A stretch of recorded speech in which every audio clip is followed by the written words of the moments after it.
Hello, Tribe fans. Welcome back to Major League Baseball. Sort of.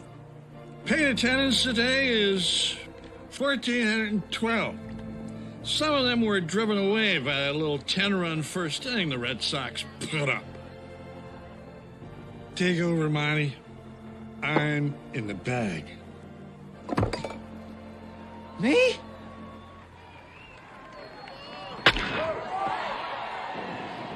Fly ball. Caught. Covering all your favorite parts of the 50-yard fight. This is the Inside the Walls podcast with Zach Heilman and Jim Mernier. Welcome, ladies and gentlemen, to another edition of Inside the Walls podcast. I am Jim Mernier, alongside two individuals that are not unique to the show, but you hear them very often. Below me, not on camera yet, but he will be, is the GOAT himself, Joshua Jackson, the voice of the Jacksonville Sharks.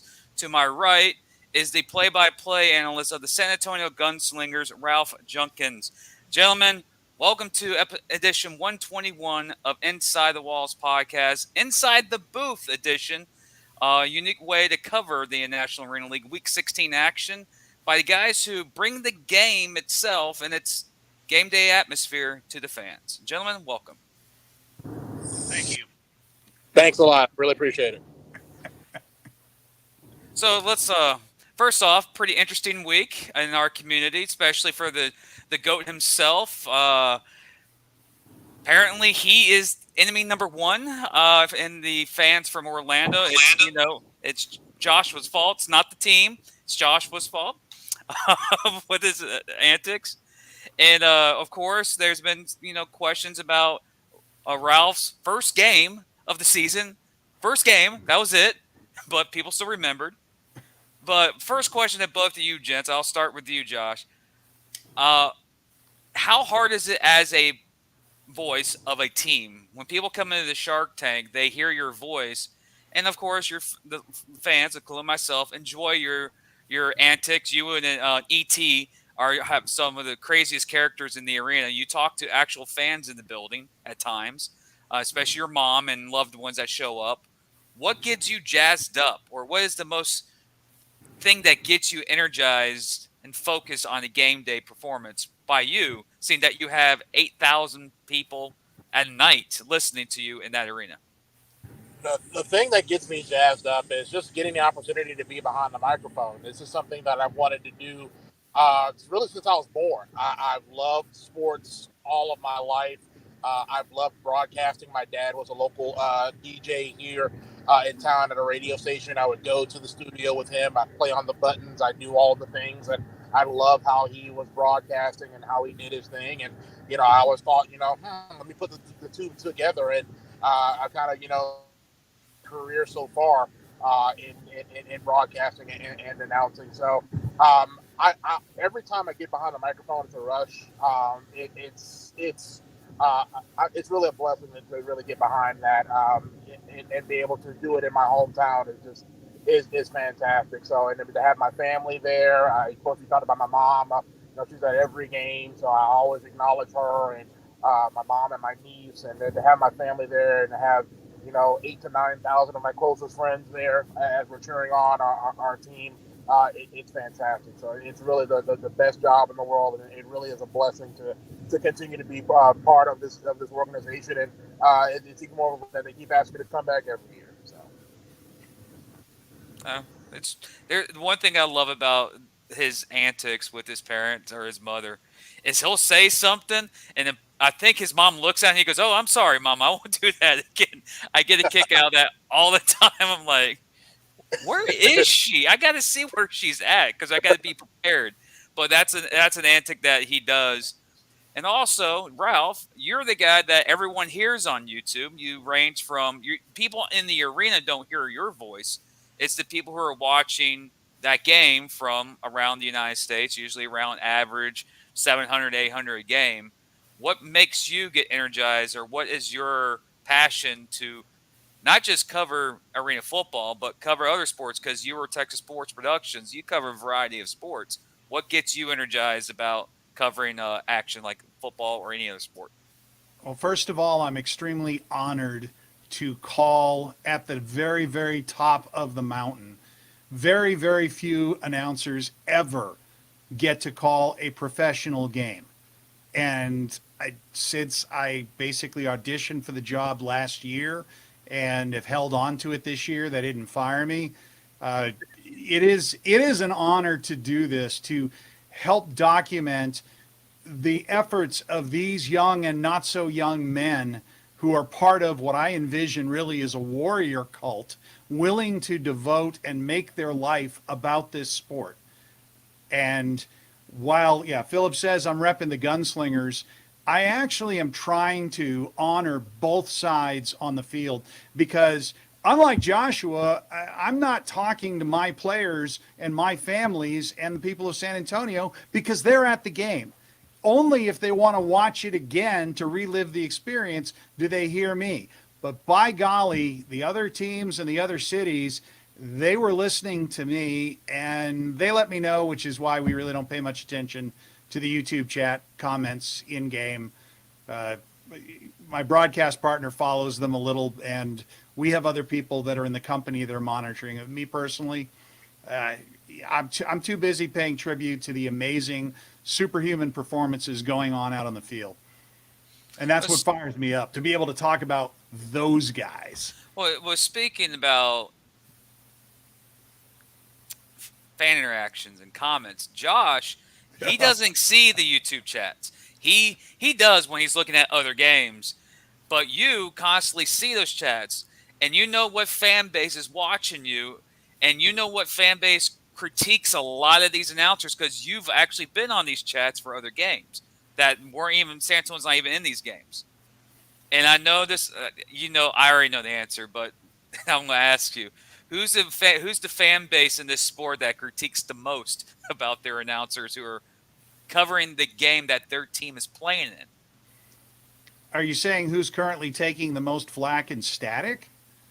No. I'm saying when you did your job, what fan base is all the one that's like, oh, he's doing a pretty good job. He knows what he's talking about, or get this guy off the screen. What fan base you has the most? It's the most vocal on YouTube. It's no doubt it's Jacksonville.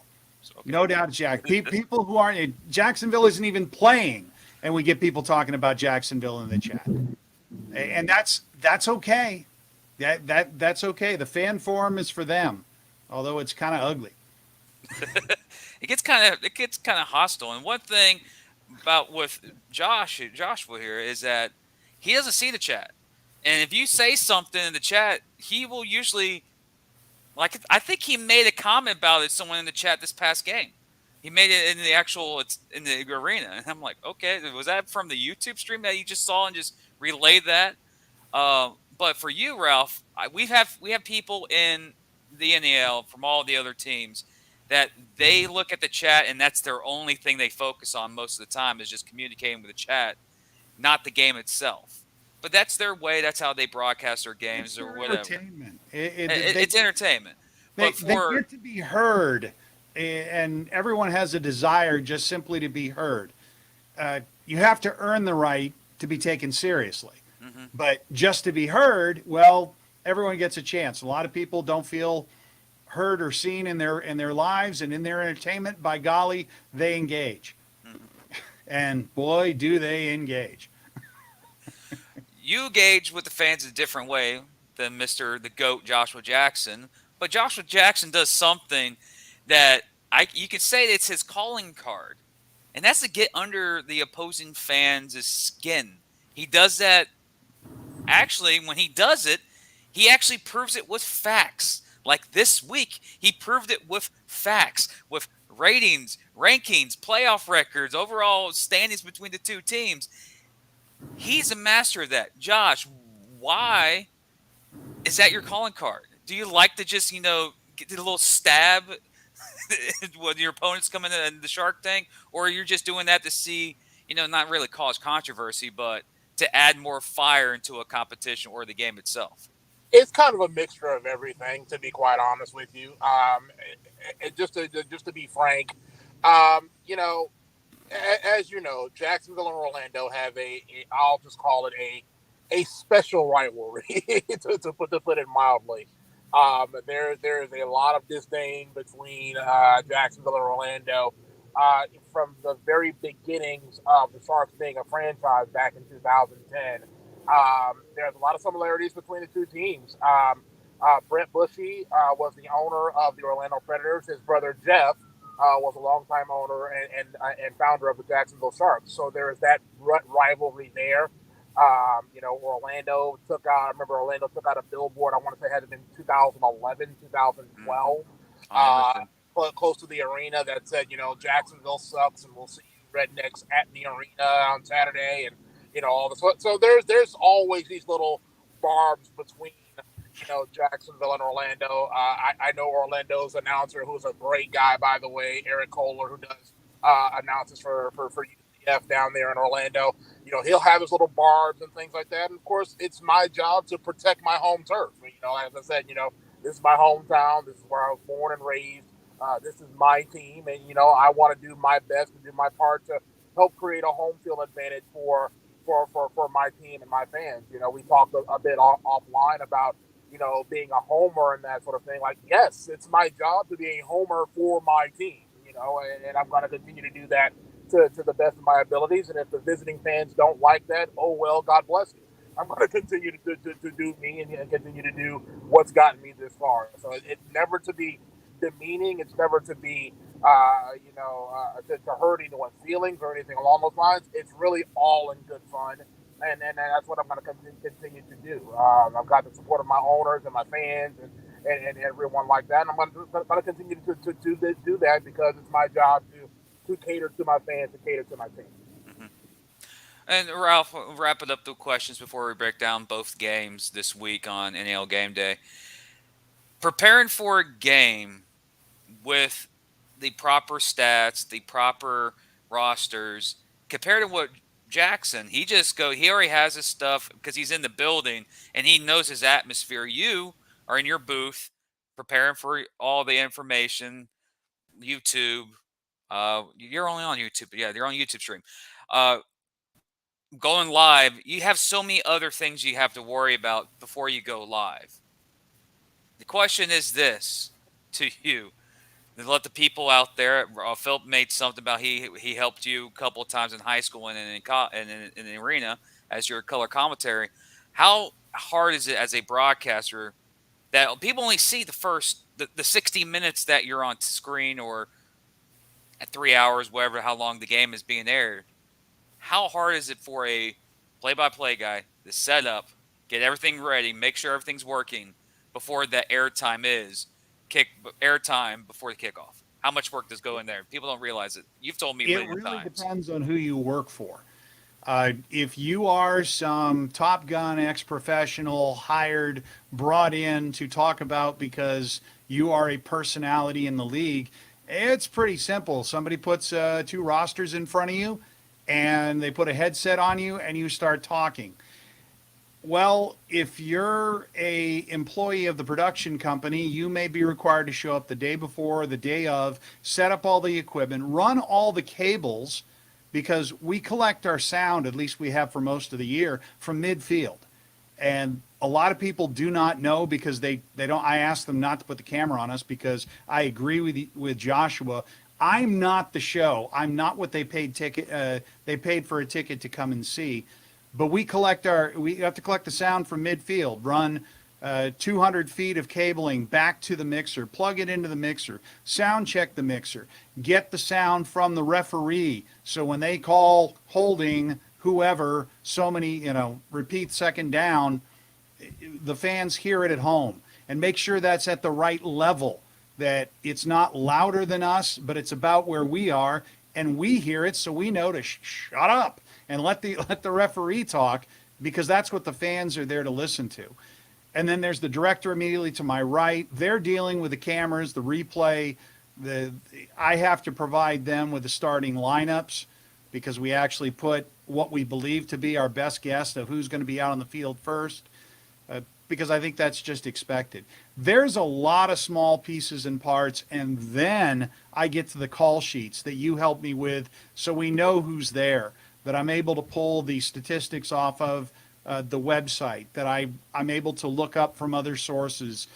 And the other thing that I really enjoy doing is finding out facts about the other team that have absolutely nothing to do with the game itself, because these guys have other lives. They're not all year round. So last time the Sharks were in town, when I mentioned Justin Renfro hosting a cooking show called the JR Show in Jacksonville, that's awesome, because I'm able to say that. And this is a yell out to the Jacksonville fans. Hey, I'm not doing this as a homer. I'm aware that it's you out there that's listening and you out there that's watching. And it never hurts. It never hurts to humanize these guys, because they're heroes. See, and a little inside the booth there, ladies and gentlemen. You know how Ralph gets a lot of his stats? It's not by the NAL. It's this guy. I'm the one that gives him a lot of the information. I should probably, if we do a credit roll, I'd have to include you as an associate producer.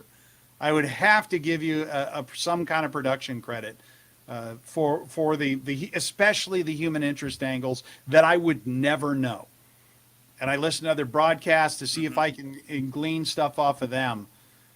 But yeah, the only reason why I'm glad you mentioned Justin Renfro. I guarantee he's watching, because one thing I talk to him almost every week. I hang out with him almost every week when we have the shark bites that you talk about, and Joshua Jackson knows about the shark bites that happens in the local establishment in town, and he's a genuine dude, funny guy. His friend, colleague, brother, they look like they're actually in blood brothers, but they're not. David Gilbert's just the same way, and you get them two together, they're a trip. So people don't realize that these are human beings. These are not the NFL type of players where you only see what ESPN or the major networks say about them. You don't get to know them personally like you do in arena. And having that little thing about JR's cooking show is unique. Also, you got Hitstick Kearney. You got all the nicknames that you do. Like, right. People don't know about that. Like, why, when I first got this job, I told the players on the Gunslingers that I wanted to know their playing nicknames, because they other people knew it. But the fact is, these guys work and play for such little money.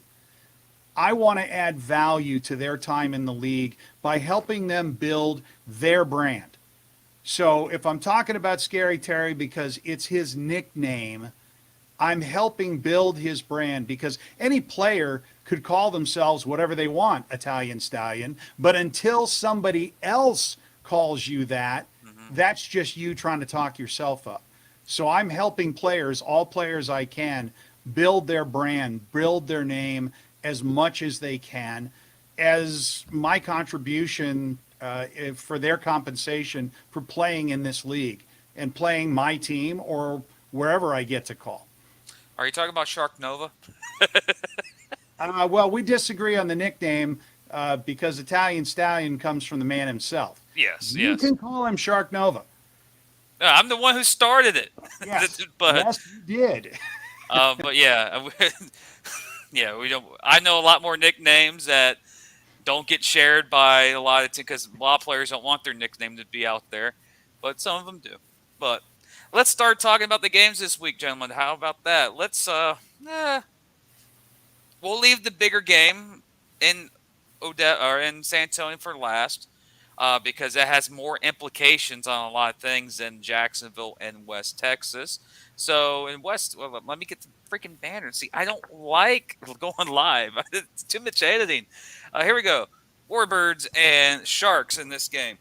One thing I want to say about this game as a person from the outside looking in. Warbirds 2-10, eliminated from the postseason postseason, are very competitive in a lot of their games they play.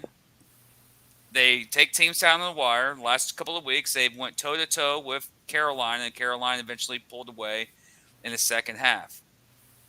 They're coming to the Shark Tank. Their only visit to the Shark Tank, and Jacksonville's on fire, winning 7 in a row.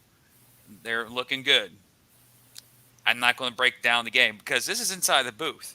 It's not me. It's not Jim breaking down the game. It's not me and Zach. It's Joshua Jackson going to break down the game. What he thinks needs to happen for the Sharks to get the win this weekend to solidify the number 1 seed in the NAL playoffs come in a couple of weeks. Josh? I think the thing for me. Hang on one second. There we go. Hey, there we go. I think the thing for me is just keep going, keep doing what we're doing. You know, if it ain't broke, don't fix it. I mean, we're playing incredible defense. This defense is just these past few weeks have just been phenomenal on the defensive side of the football. I mean, last week was just like, you know, that old thing with Oprah Winfrey. You know, it was she was giving away cars. It was like you get an interception, you get an interception, you get a pick six, you get a pick six. The defensive line has just been phenomenal, you know, just the takeaways that they've been able to have over these past few weeks, and then the pressure they've been able to get on the quarterback has been great. And it's just amazing how when you get a quarterback and be able to, and not just any quarterback, but you get the reigning defending MVP of the league as your quarterback, it's just amazing how everything settles down. Since Sam Castronova was installed as our quarterback, everything just settled down for everyone else. And it's just been phenomenal to see when you've got that position solidified, everything else just kind of trickles down and takes care of itself. So, as you said, West Texas, don't let that 2-10 record fool you. I saw both games that they played against the Gunslingers. That's a great football team that they have there in Odessa, Texas. They are just they're going to battle you, as you said, from start to finish. It's not a game that the Sharks can sleep on or anything like that. I know the thing with West Texas, if they were just able to just get their quarterback situation solidified, they'd be a dangerous football team.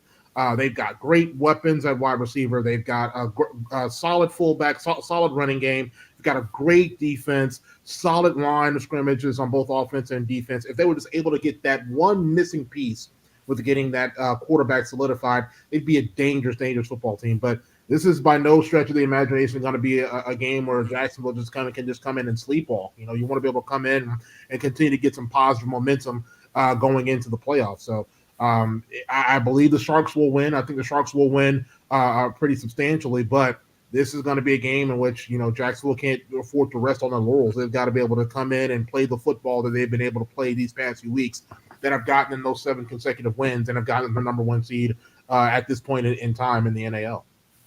And speaking about what they need to focus on West Texas, Ralph had the opportunity to call the play-by-play of probably could have been one of the biggest or the biggest collapse in NAL history, but it wasn't a collapse. San Antonio still won the game, but West Texas went there. At that time was Mitch Kidd went in there, got hurt. Then I think it was Gandy that came in the second half, and the game flipped on its head because it, bounce of the ball, mobile quarterback, San Antonio wasn't ready, and that they were that type of team. Because I'm going to name a couple of individuals.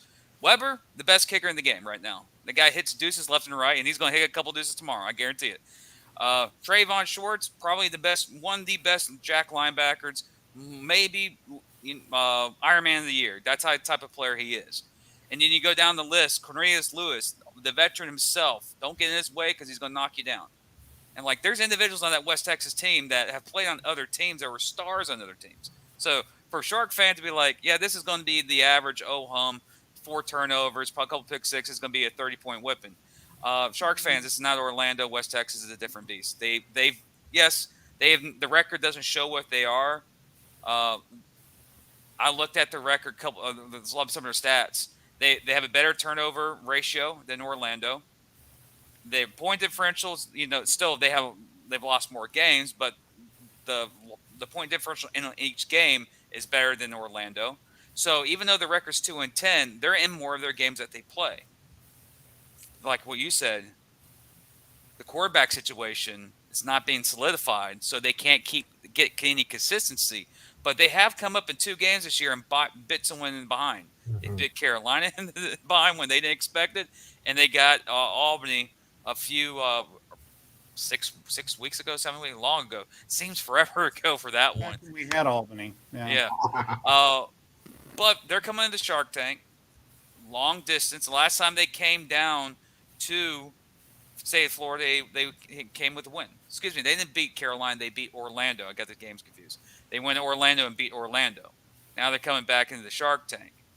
And Josh, you've seen this game, this team from week one. We've lost 2 games by a combined 2 points, and we've won 9 games by, I think the average is like 14 to 13.5 points. In your mindset, I know it's the defense. Defense is pretty good. Leads the league in turnovers, leads the league in points over turnovers, and leads the league in possession battles. Everything's going their way. I think there's like one stat that they're not number 1 in the league. Is it going to be the defense that gets this game right, in your opinion, or is it the receiving core, which there's a certain receiver that got reactivated this week? I'm not going to say who. You'll find out on Saturday night. Is it the receiving core that is going to be the difference, or is it the defense that has shut down opponents the last couple of weeks? You would make me ask that, because both of them have just been so good these past few weeks. I mean, it's been otherworldly to see how this Sharks defense has been playing. I've got to give the nod to our defense. I've got to give the nod to the way this defense has been playing. And I think, offense is going to do what they do. This is a league that's going to, you're going to score in this league, But I think just the what separates you is, that old adage, defense wins championships. And with the way that, Jabari Gorman and Marvin Ross and those guys have really solidified themselves in the back end of this defense, and with the way that Jeremiah Price, who came in, has had a heck of a return to this Jacksonville lineup. And I really got to give credit to the guys at the middle, especially Trey Harlan. Trey Harlan's really, these past couple of weeks, has been an unsung hero for this Jacksonville defensive core. So I think that the defense wins the day, and I think Jacksonville takes care of business and runs it to 8 wins in a row. So I asked this question to Zach earlier this week, and he says it's not going to happen. But I'm going to ask you this: does Uno get number 100 for receiving touchdowns? I think he gets it this week. I think you will see a motivated, incredibly motivated Uno tomorrow. He's been chomping at the bit since coming back. He has just been, trying to find his place on the team and trying to get that gelling with him and Castronova. It's come well. I've seen a couple practices where they've tried some things and done some things, but I think this is the time, and I think he gets number 100 tomorrow.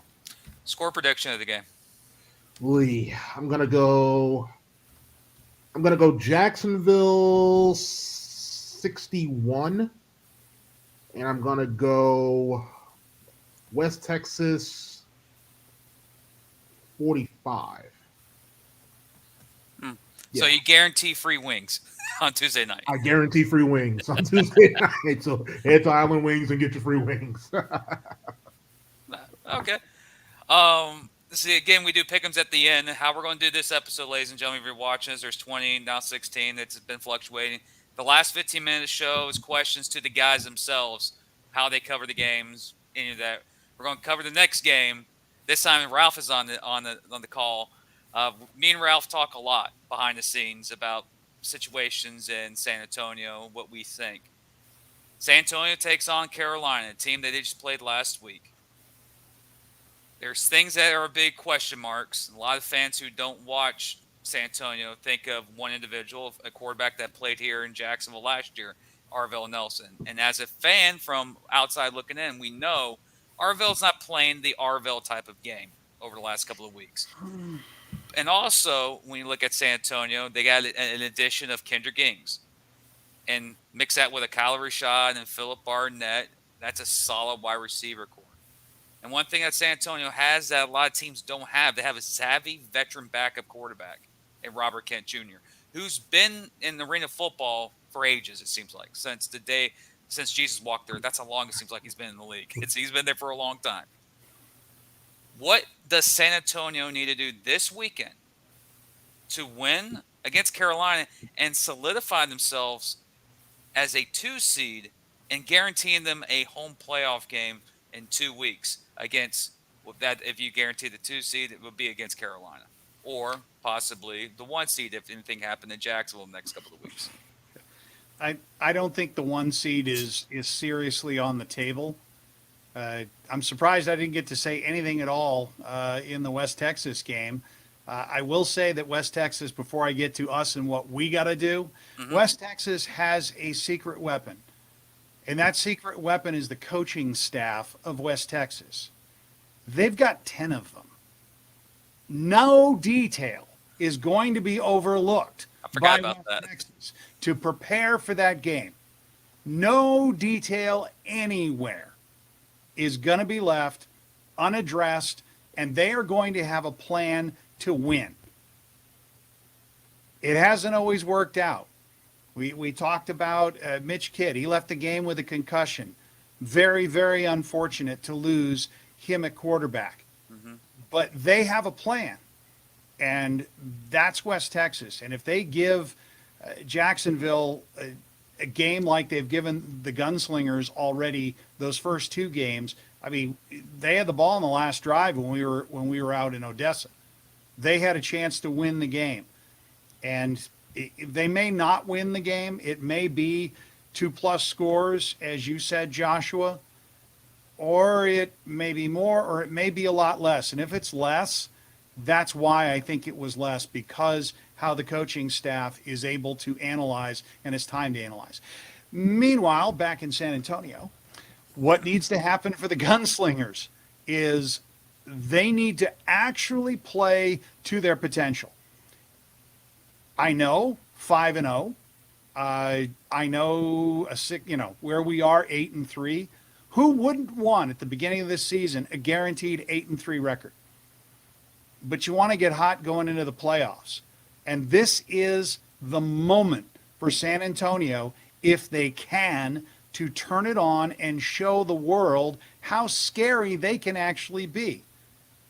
Again, you mentioned our most recent ad in the form of King, Kendrick Ings. This is week 2. He only had 2 days with the team when he went to Carolina. Now we've got a week. And now we've got an integration. And I have a nightmare for Carolina. What if back returning the ball, it's Khalil Rashad and Kendrick Ings? And they do a cross at the 5-yard line. Who are you going to cover? Who are you going to lean to? You got to take a moment and try to figure it out. And either of these guys, you give them one moment, bye-bye. They're gone. So the Gunslingers, if they play to their potential, yeah, they will deserve to be in the championship, and they will give Jacksonville a heck of a game. No predictions there. But we need to make the championship, and to earn that right, we need to win.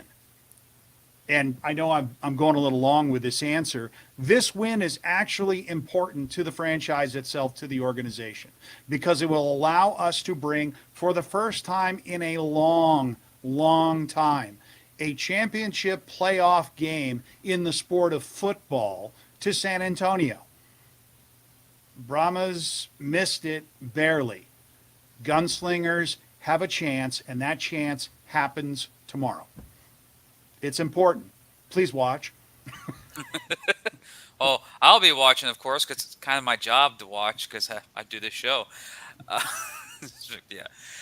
But you see, in Jacksonville, we have military appreciation. What's going on in San Antonio this week? I know there's something. Oh, yeah. It's Superheroes Night. And yes, you are in costume to make it to the game. I mean, I don't know. Maybe you could come to the game and then get on a super fast jet and go to Jacksonville. No, they'd be mad at me down here. So we report to work tomorrow. If it was possible, Yeah. you'd be perfectly in costume. We are honoring first responders in the city of San Antonio. They show up with their ID. They're able to get in. If you know a first responder in the greater San Antonio area and you're watching the show, please let them know. We've reached out to both the firefighters and police union. The one that's the harder nut to crack is the EMTs, because they don't have a union. And so there's really not a central organization to contact. But if you show up, we want to honor our day-to-day, the people we think of as heroes first, and honor the moms and dads that are heroes to their children every day. come out, bring your kid, bring the family. Tickets start at $10. Parking is $10. We got a block party happening starting at 11:30 out in the parking lot. Rumor has it we're going to have fire trucks, policemen, and EMTs out there, face painting, food, and I think somebody said beer. So I hope it is crazily attended. I hope that we show an impressive crowd to the rest of the world. And more importantly, I hope the Gunslingers play as the Gunslingers can, because it will be eye-opening, eye-watering with the receiver core we have. And a Arvell Nelson playing as Arvell Nelson. And it isn't all on Arvell Nelson. The number one thing the team has said pretty much universally, we need to look at film. We need to hold ourselves individually accountable for every opportunity we missed individually. There is no one person who's going to take the blame for the whole thing except for the head coach. And he already did. So that discussion is over as to whose responsibility is. So sorry, long-winded answer. Yes, it is First Responders Night. It is Superheroes Night. There was a flyer that the team put together that showed some, I'll use the kids' word, well, actually, it's a little out of date. Let's just, 4 different jerseys that will be for sale, and they're all sick. They are all absolutely sick. That's Hulk, fire. Captain America, Rip. Venom, Spider-Man. Oh my goodness. I'm losing all the phrases too. Like I remember when that's dope was the thing back in high school. That's no longer anymore. Yeah. Both of you gents are doing calls. Both of you have your teams that you support. You're homers for your teams because you kind of have to be homers for those teams. What are you worried about on the opposite side? What player on either team do you go, if he goes off, there might be an issue here? We'll start in San Antonio. Oh boy, Carolina. I think it starts with a much improved offensive line and a much improved defensive line. But the guy's leading the league in touchdowns. He's leading the league in total yards. And he is somebody that I don't think anyone really would have picked to be in this position, and that's Malik Henry. Malik Henry threw, was it 8? Yeah, 8 touchdown passes last time at home. He's got 51 on the season so far. He leads the league, 2,685 yards, 10 interceptions. Leads the league with the 51 touchdowns. Oh, by the way, he's also rushed for 6 touchdowns. That's just one guy. You add to that one of my favorite receivers in the game. I hate to call his name because usually it means a touchdown. He's already got 15 this year. Lance Evans. You've got, Zach Brown. We all love Zach Brown. Zach Brown not only has 3 touchdowns as a receiver, 8, of course, as a rusher, and 1.5 sacks. I mean, he is the Iron Man, or one of the definite candidates for Iron Man. And I can't forget, all the way through, there are more receivers to mention. Naquan Murray is a name that I cannot be remiss. You have all these weapons to throw to. And, heck, Kevin Voiles. Voiles got 7 touchdowns on the year and 4.5 sacks. Another Iron Man candidate. So both sides of the ball, the Cobras are very, very dangerous. But the guy, if he goes off, that's going to be Malik Henry, because that means all the other guys are going to have a whole bunch of touchdowns too. So I was going to say you better mention Nooney.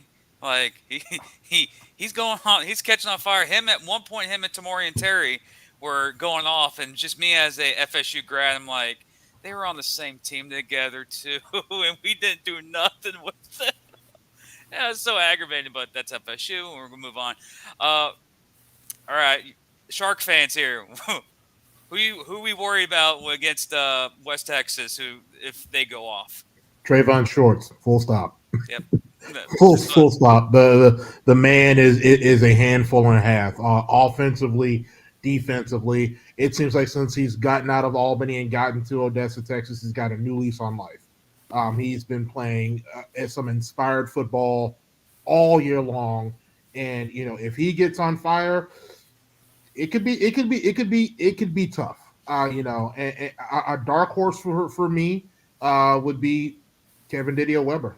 I mean, the dude has had since he's left Jacksonville and has gone over to West Texas. He's another guy that's found a new lease on life. But I think for me, it starts and ends with the guy that's going to be wearing number 1 tomorrow for West Texas. I think he is just a phenomenal football player. He's a passionate football player. I talk to him every now and again on Facebook. I see the passion that comes from him.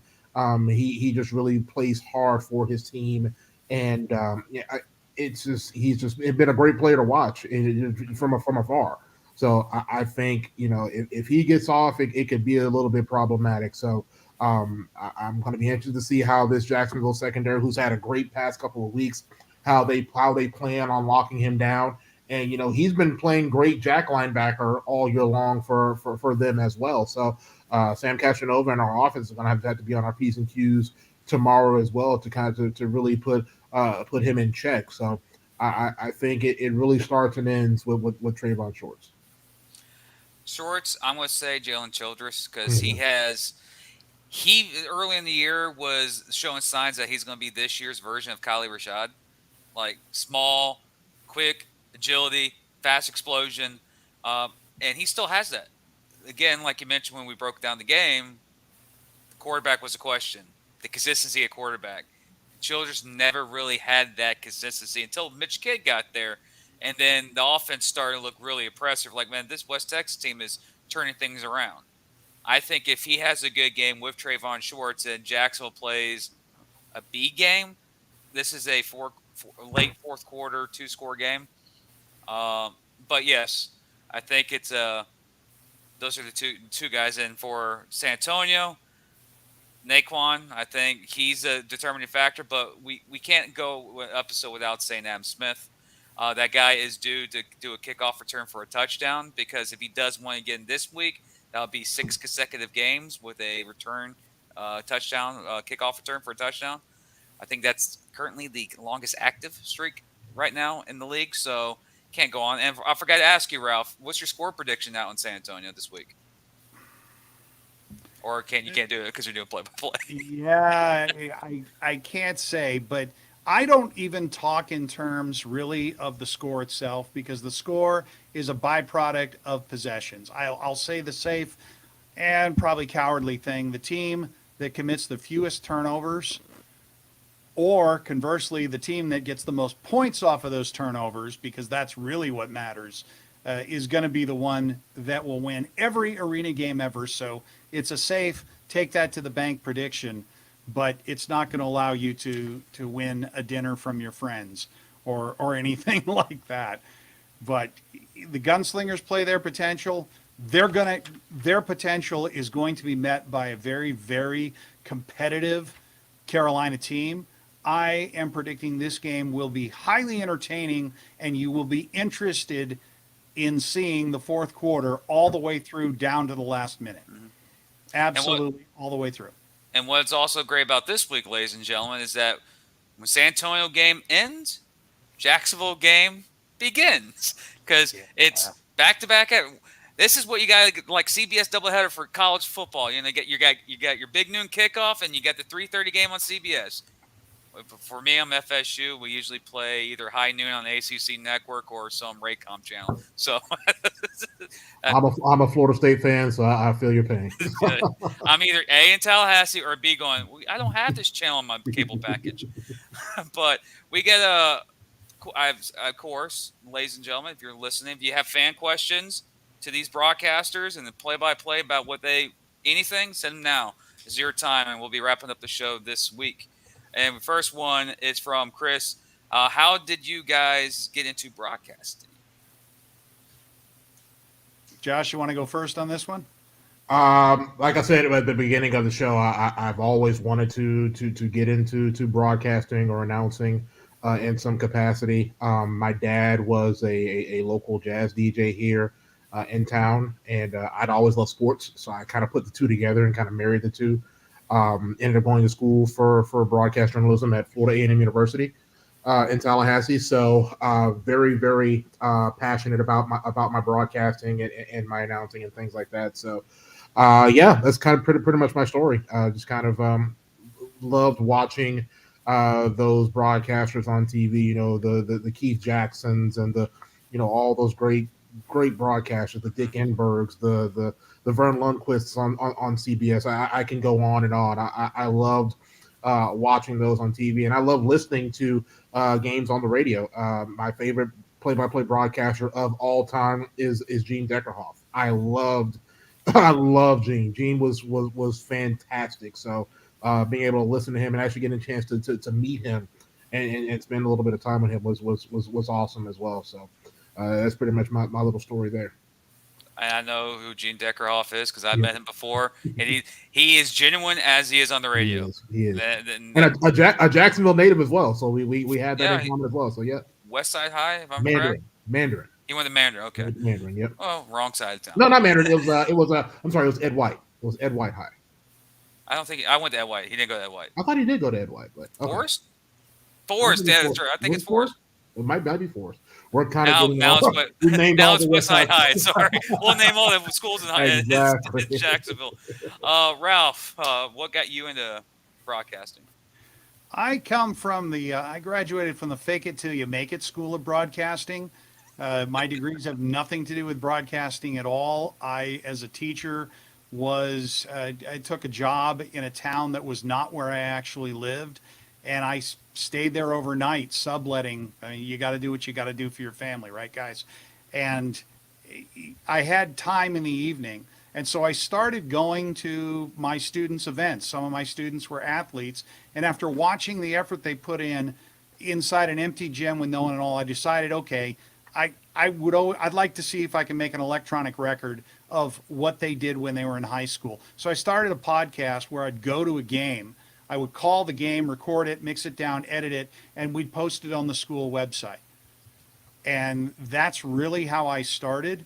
And when baseball season came around, I called a team, and that team was pretty good that year, made it all the way up to the state championship and won the state championship. That's the Carroll Tigers down in Corpus Christi. And on the way, I got picked up and met, at the time was Texas Sports Radio Network, with Bobby Stotzenberger, and the athletic director said, yeah, we'll give you the rights to call the Corpus Christi ISD game and the Tigers, but you got to take this guy.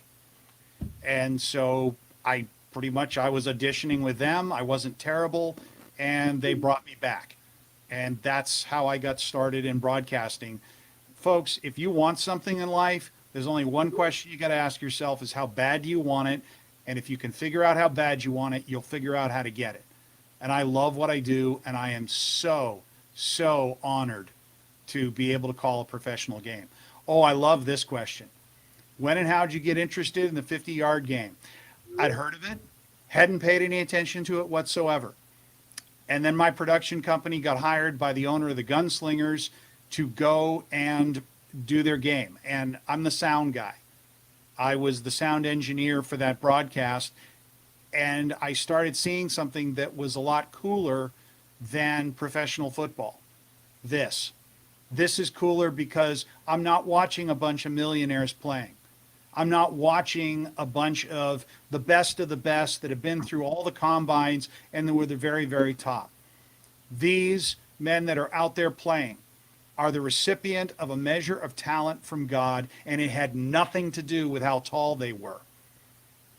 And being able to support these guys who are very, very relatable. They have day jobs. There are probably more teachers in this league than any other profession. They all have day jobs. They're all like us. They don't have all these people supporting them. It's just them, believing in them, honing their own skills, keeping them sharp, joining a team, trusting other people that have the same obsession with playing the game, and they're out there playing it. And yeah, that's what made me interested in 50-yard, more specifically arena. I don't want to go too long. Well, maybe I should. This is my only chance, so I will. What makes arena special to me is the difference in this game from what is called indoor football. Indoor football is an attempt to miniaturize the outdoor game and bring it in, and that's what the rules were based on. Arena is what happens if you got a bunch of kids indoors with a football inside a racquetball court. How would they make up their rules? How would they play? That's what arena is. Arena is meant to be fun to play. Everyone's hit on every play. You don't get to take a play off because there's only 8 of you out on the field. And you make a mistake, everyone's going to see it. There is no place to hide amongst 11 people. And there's nowhere to hide amongst 8 as opposed to amongst 11. So I'm not just a fan of the 50-yard game as much as I am a fan of the arena version of the game, which just came into fruition this year, or returned to fruition with the NAL. And that's me. Yeah, I'm a member of a small little cult at the bottom of all these professional teams in football. But I like these guys. I like the game they play. And I really think it's a great product. And I want to see more of it and be part of it. If I lost my job tomorrow, I'd buy season tickets. Yeah, same here. For me, how I got involved with it, or how I became acquainted with it, was, as we talked a few moments ago about, TV and broadcasters and things like that. I was watching TV when I was a kid because Jacksonville did not have an arena football team when I was growing up. So I was watching. James, I don't know if you remember the old Sunshine Network. Used to be here in the state of Florida, and I was sports. Yeah, exactly. I used to would be flipping through channels, and happened to stumble upon this game, and I'm like, it's interesting. That's football, but it's inside, and it happened to be the old war on I-4. It was Orlando and Tampa Bay, and we all know about that rivalry. It's arguably, other than Jacksonville and Orlando, it's the rivalry in arena football. And to watch these guys, and they're playing this game, and they're knocking each other in the walls and things like that. It was just so cool to see how these guys are playing, and then to be able to go down to Tampa and go down to Orlando later on, even before Jacksonville had a team, and watch those games, and be able to, after the game, to see, we're going to open up these walls, we're going to open things up, and we're going to allow the fans to come onto the field and get autographs from guys that just knocked each other upside the wall, for a couple of hours, and to really see these guys. And Ralphie said, you hit the nail on the head. These are just regular guys that they're able to have that humanistic side to them and say, hey, win or lose, come get an autograph, come take a picture with me. It's something you don't get in the other product. You don't get that in the NFL. You don't get that in, you get arrested. Exactly. As we've seen on several instances with people running on the field. But to be able to get that humanistic side to them, to be able to have, those fans come on the field, get the autographs, meet these guys, and be able to have the cool conversations with them, and just to see that they're regular guys, that's the part that really endeared me to this game, is having that close touch, that close, thing that you have with these guys that are on the field doing what it is that they love to do. And the only place that's like that, if you went to high school, if you loved high school football, if you remember the passion for your team and the fun surrounding it, maybe went to college or saw college and you knew the players in high school, you might have a couple classes with the guys in college. You had a human connection. You knew these guys. Welcome back. Come back to arena. Come to the indoor game. Come to an NAL game in your town. Regain that connection, and you can feel that joy and that passion again. And you don't have to have zits on your face. Or get burned alive by the sun. Yes. It's a nice chill 74 degrees in the arenas. But this question is for Joshua from Jacksonville and Sharks. You got anything planned for the first playoff game versus Orlando? I knew that question was going to come. I'll say this: I'll neither confirm nor deny. But that playoff game is going to be fun. I am looking, as you see me rubbing my hands, I am looking forward to that one in more ways than one. I am looking forward to it My mother is looking forward to it as a result of some of the things that were said this week by the Orlando ownership. My family's looking forward to it. So, yeah, it's going to be fun. So get your tickets. And this would be for both of you from Albany defense kid. What are some of the tips for someone trying to get into broadcasting like him? Oh, I've got a lot, and he and I need to talk more on the Discord. The number one thing I can tell you, you've got to do it.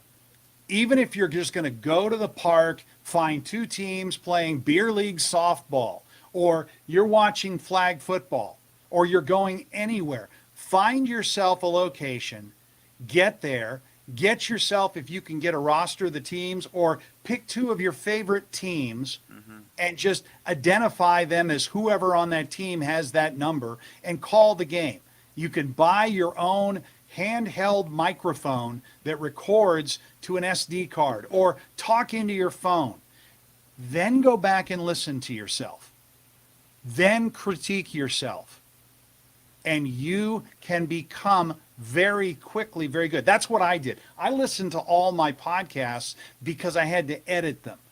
And there were things like, oops, I'm not going to do that again. And you're going to develop habits, but you've got to do it. Thinking about it is not enough. How bad do you want it? Go figure it out. But the way to get started is don't expect anyone to pay you to do it. Go out and do it for you, because you are earning the right later to get paid for what you do in all that time. Because no one's going to expect a high school student to be able to sound polished like they've called 300 games. Unless you've gone out and called 300 games, you're not going to sound like anyone that's called 300 games. Start getting out and calling those games. Don't limit yourself to football. I get to call with TSP. I started with basketball. That was the first season. I mentioned baseball. I've called softball. I actually do soccer, which is a whole nother difficult thing to call, because high school, unlimited substitution. It's not like the same numbers out there, and the numbers are real small on the shorts or the front and covered up by ponytails or long hair in the back. It's hard to call. Volleyball, called that too. Each has its own style. Also, if you're going to get started, find yourself a role model for whatever sport you want to see what they do, figure out why they're doing it. Figure out what you should be doing. I know what I need to be doing, which is adding value, telling things that the people at home probably don't know or couldn't know unless they were super hardcore and looked up the stats like I did and knew because somebody has a restaurant somewhere or was in the league so many times, was on the following championship teams, or that's their 12th touchdown of the year. You are there as a play-by-play guy or as a commentary team to add value to the experience. And that's what you got to do. Am I adding value? Does anyone care? I have somebody I'm talking to. I imagine a fan who's blind, who cannot see the game, and they happen to be a fan of both teams playing. And I'm talking to that person. And that would be basically it. It's up to you. Go out and call those games. And you have to ignore people around you, because people are going to come up and ask you questions. What are you talking about these kids for? Well, I'm practicing to become a broadcaster one day. They'll leave you alone. They'll leave you alone, and you may get feedback. They say, oh, I heard you. This sounded good. This didn't sound so good. Find somebody who you can bore to death. Play one of your tapes for them and let them give you feedback. And listen to everything they say and just keep doing it, getting better. And you will stun people when, as you're leaving high school or wherever you're starting, that, wow, this guy's polished, this guy's got rhythm, this guy's got style. That's how you get it. You get it by going out and getting it. No one's going to hand it to you. Now, I love the fact that Josh was nodding. He went to school and did broadcasting. I mean, what did you do in broadcasting school? You broadcasted a lot of stuff, right? Yes, without question. You don't have to call it. You want to get a job, find a local high school production team and volunteer your services. And be competent in more than broadcasting. Learn how to be a sound engineer. Learn how to help out and do your own research and provide it. Do more than one thing. The more value you bring, the more value they're going to have to give you in terms of compensation and opportunities and tapes that you can send into wherever. Also, don't expect to ever be rich. Right. I was Right. about to say that.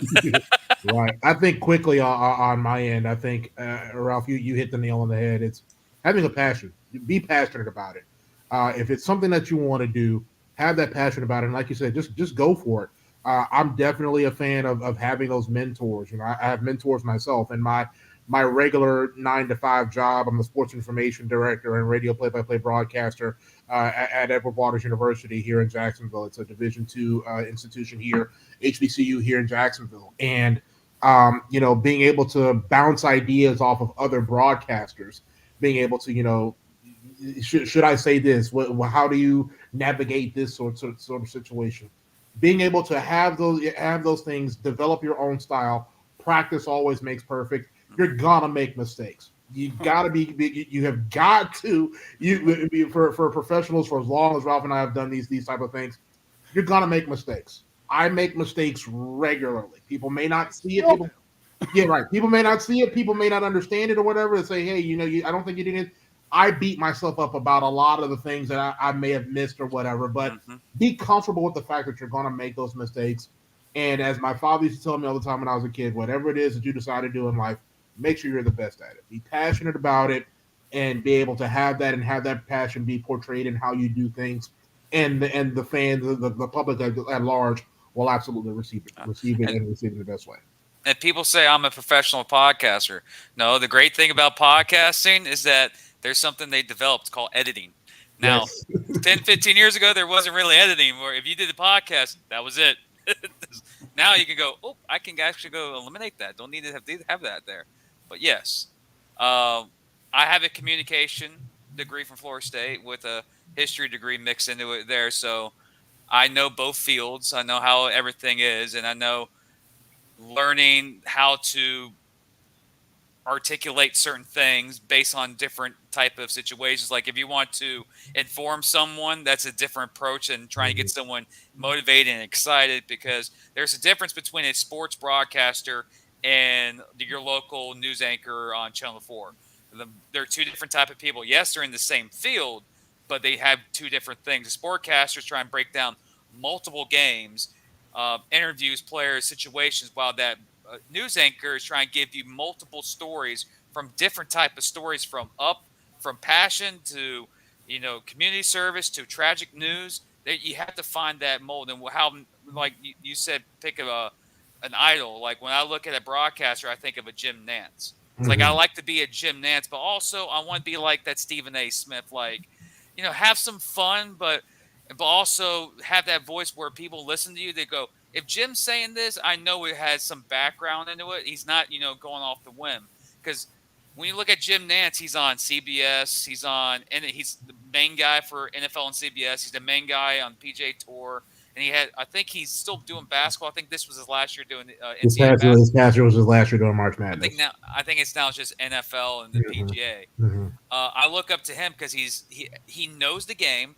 He knows the history of the players. Yes, he might have assistants behind the scenes on all of that, but he knows what he's talking about. One thing I guarantee Ralph and Josh will agree on, especially me. I hate watching broadcasts, no matter what sport it is, and the announcers start talking about players that have no clue about. And it aggravates, like, it's simple, basic research. I know in some of these sports it's very hard to do.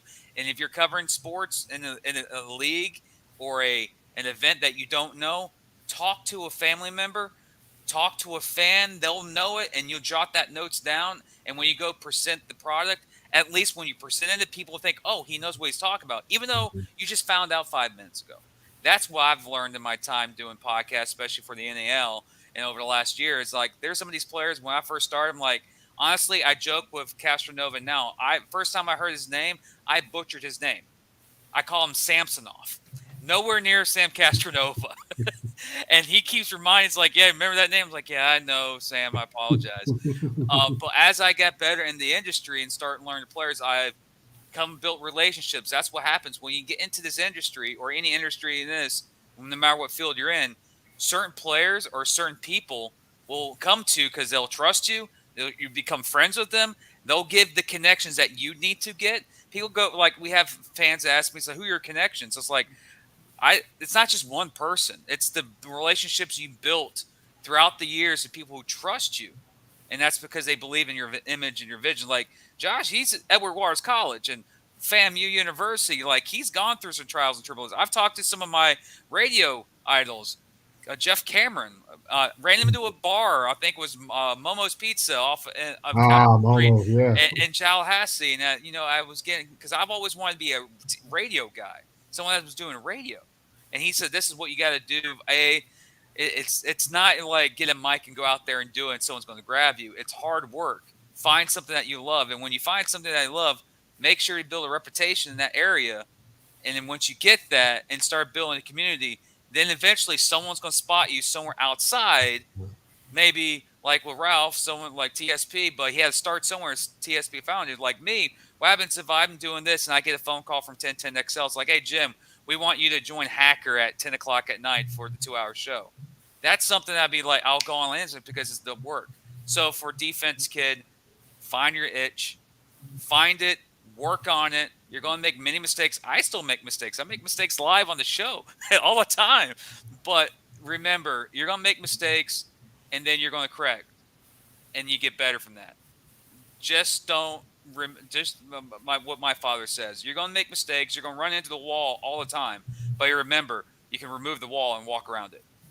You just got to find that way to walk around that wall. And once you do that, it's clear settings. So find your itch, find your passion, and work on it. And that's my vision. Or you guys, my professor at Florida State University. He goes, you're not spending all this money to just come to class and trying to, meet up with friends and drink beers after party. You're coming here to get an education. Like, make up your mind. You made this decision. And when you get into communication in this industry, make your decision and knock the door down. You're going to make mistakes, but keep at it. That's what you do. And also, it's good if you make some friends on the way because they will help you out behind the scenes too with future aspirations and successes because everyone has a connection somewhere else that can lead to a bigger, brighter future. So, yes. Well said. Yeah. Okay, well, it's been an hour, so we've said it's going to be an hour, ladies and gentlemen. I appreciate all you guys listening. It's a different way we do Inside the Walls. Zach is usually here, but so we did the breakdown via the Inside the Booth. So, not kidding. I was saying Inside the Walls. I said that. See, again, what I've mentioned, how we make mistakes live on air. I just did it right there. It happens. This week, games action begin at 4 o'clock Eastern on YouTube, where the Carolina Cobras take on the San Antonio Gunslingers at 4 o'clock Eastern, 3 o'clock Central. Right after that, hopefully, Ralph, we need to have your game to go on pace. So when it ends, it's 3 hours, and flip the channel and watch Jacksonville and watch West Texas and Jacksonville kick off at 7 o'clock, where you might hear the GOAT himself, Joshua Jackson, in the crowd firing up West Texas. I don't think he's going to get the fans of West Texas as fired up as he does at Orlando. He just mentions Orlando and the city goes crazy. That's this is basically he'll say, "Go I-4 corridor," and that whole city will get mad at him. It's like, "How dare you?" It's like, "Well, I'm just proving the fact." I'm honestly surprised I don't have my picture all up and down that I-4 corridor. Said he does not enter. Exactly. But with that, gentlemen, social media, where they find you. I know where they can find the GOAT himself, but Ralph, where they can find you on Twitter. I don't exist on Facebook at all. Then you don't exist at all. Why are you even here? I'm hashtag TSRNSA on Twitter, and that's pretty much it. The league and the team is dealing with Insta and everything else, TikTok, etc. No, I'm not going to do it. I'm too old to try to build a following in that regard. I'm there. I've made it to the top of the mountain. I don't need to be considered an influencer to be. So yeah, it's Twitter. Okay. And those that know, they'll come out and reach me. If I can, before we go, I do need to acknowledge somebody who got me there. Joshua, you mentioned your father being in radio, and you got to sit in front of one of those lovely mixing boards with all the levers, looking at that analog beating real close and into the red, and running ads, probably putting carts in the old cart machine. That guy for me was Michael Knowles. I met him in the military while I was in Germany. He brought me into a studio and taught me some very, very basic stuffs. And he is still a friend of mine today. In fact, when we were in Carolina, I got to have breakfast with him after the game was over, and he was at the game as my guest. And I've got him kind of excited about not Carolina football so much as the Gunslingers. I told him he needs to buy Carolina merch because that's what's there. But get a mentor. Get a mentor early. Find someone to show you. You'll figure a lot out on your own, but it helps if somebody can get you started.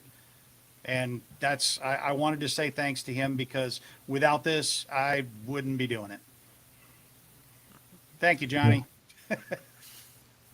As for me, you can follow me on Twitter at JCJackson904, on Instagram at JAXVoice904. You can search for me on Facebook at Joshua C. Jackson. Pretty regular, chill kind of guy. So you send a friend request, I'll definitely add you on. Like you said, Ralph, first of all, I definitely appreciate your service for everything that you've done in our military. We greatly appreciate what you've done. Thank you for your support. We and Jim, as you mentioned, tomorrow's Military Appreciation Night, so definitely want to have all the crowd here in Jacksonville coming out support the Sharks 7:00 against those West Texas Warbirds, and should be a fun one in the arena. But definitely, again, gotta acknowledge my mom and dad for always keeping me in line and keeping me motivated and things like that. So I definitely appreciate what they've been able to do to get me to this point. And again, glad to be on the show, and definitely look forward to hearing more great things here at Inside the Walls. Well, ladies and gentlemen, that's it of the show. That's Ralph Judkins. That's Joshua, the GOAT Jackson, the voice of the Jacksonville Sharks. I am Jim, the useless podcaster. Or words of the Zach Holloman, the Adam Schefter of the NAL, which is a good high regard. But I'm Jim Bernier for that. This is episode 121. Go to the arenas this weekend, ladies and gentlemen. Support arena football. We'll be back on Tuesday for NAL Game Day, and Zach will return. For me and for the crew, go enjoy some arena football. We'll see you next week.